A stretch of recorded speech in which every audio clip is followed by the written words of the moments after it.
மலர்ந்து சந்தாமரை மலர் போல இருக்கிற முகம் மலர்ந்து இல்லை என்னப்பா என்ன நடந்தது சொல்லுங்க சிவமணி. மலர்ந்த செந்தாமரை மலர் போல இருக்கிற என்னப்பா என்ன ஆச்சு? இதை நினைத்தால் என்னுடைய இதயமே வெடித்துவிட போலவா இருக்கிறது மகனே, வெடித்துவிட போலவா இருக்கிறது. ஏனப்பா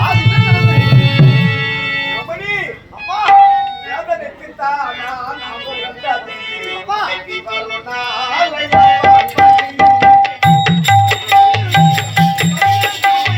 வேதனைக்குத்தானா நான் பிறந்தது வென்று வரும் நாளை பார்ப்பது.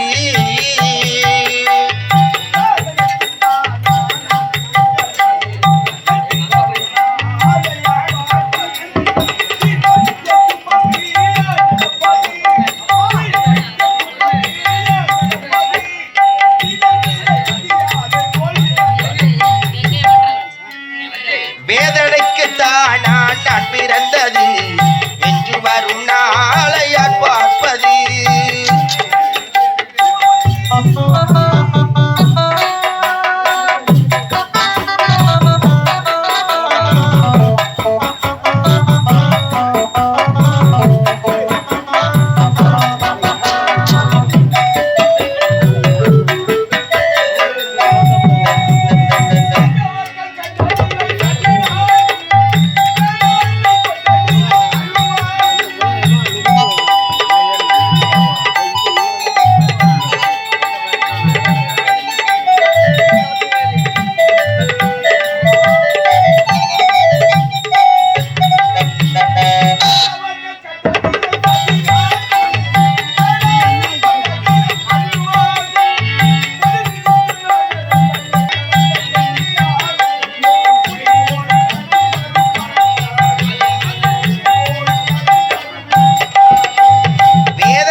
நீ பிறந்த நேரம் எப்படி இருக்கிறது, எந்த திசையில் உனக்கு பெண் கிடைக்கும், எப்போது திருமணம் நடக்கும் என்று ஜாதகத்தை கணித்து உறக்கம் உணர்த்தி ஜாதகத்தை கணித்தரப்பா.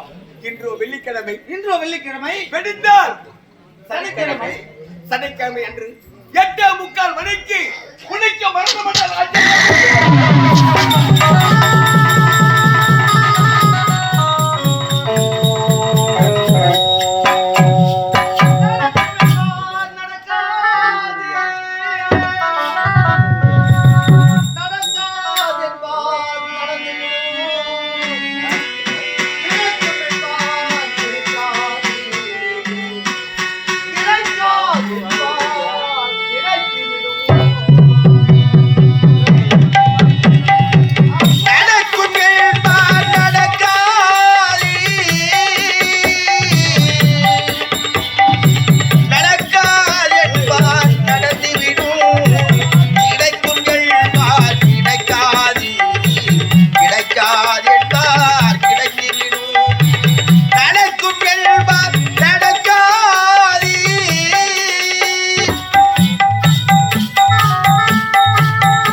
நான் ஒரு பாவி ஏன் தெரியுமா? நான் பிறந்த உடனே என்னை 10 மாதம் சுமந்து ஈட்டெடுத்து என் தாயானவள் இறந்து விட்டார். ஆனால் என் தாயின் முகம் எப்படி கூட இருக்கும் என்பது எனக்கு தெரியாது. பார்க்கவில்லையே. பார்த்தது கிடையாது. ஆனால் அன்று முதல் இன்று வரை தாய்க்கு தாயாக, தந்தைக்கு தந்தையாக எந்த ஒரு குறையும் இல்லாமல் என்னை எப்படியெல்லாம் வளர்த்து வந்தீர்கள். அப்படி இருக்க உங்களை விட்டு இந்த பாவி நான் பாதியிலே இறப்பதற்காக நான் இந்த உலகிலே பிறக்க வேண்டும் அப்பா. சிவமணி, தாய் இருந்த பிறகு இந்த அளவுக்கு ஆளாக்கியத நான் பாலூட்டி சீராட்டி தங்க தொட்டிலே தாராட்டி கண்ணியமை எப்படி காத்து வருகிறதோ அது உங்களோட வளர்த்து விட்டேன். ஆனால் வெடிந்தால் தனிக்கவை 8:45 மணிக்கு உனக்கு மனம் என்று ஜோசியர் உரைத்து விட்டார். ஆனால் நான் இருக்கிறேன், உன்னை காப்பாற்றுகிறேன். தகுந்த மார்க்கத்தை உனக்கு தெரிவிக்கின்றார். எப்படி தெரிகிறதா? நம்முடைய கோட்டையை சுற்றி இரும்பால் கோட்டை கட்ட வேண்டுமா? அந்த இரும்பு கோட்டையை சுற்றி அக்னி சோலை வீச வேண்டுமா? அந்த அக்னி சோலை வீச நேரத்தில் இரும்பு கோட்டைக்குள் அன்று இரவு என்னுடைய மடிமீறி தலைவிட்டு உறங்கி விட்டார். வெடித்தால் உனக்கு மனம் என்பதே இல்லையப்பா. நான் இருக்கிறேன், உன்னை காப்பாற்றுகிறேன். புறப்பாடு கோட்டைக்கு போகலாம்.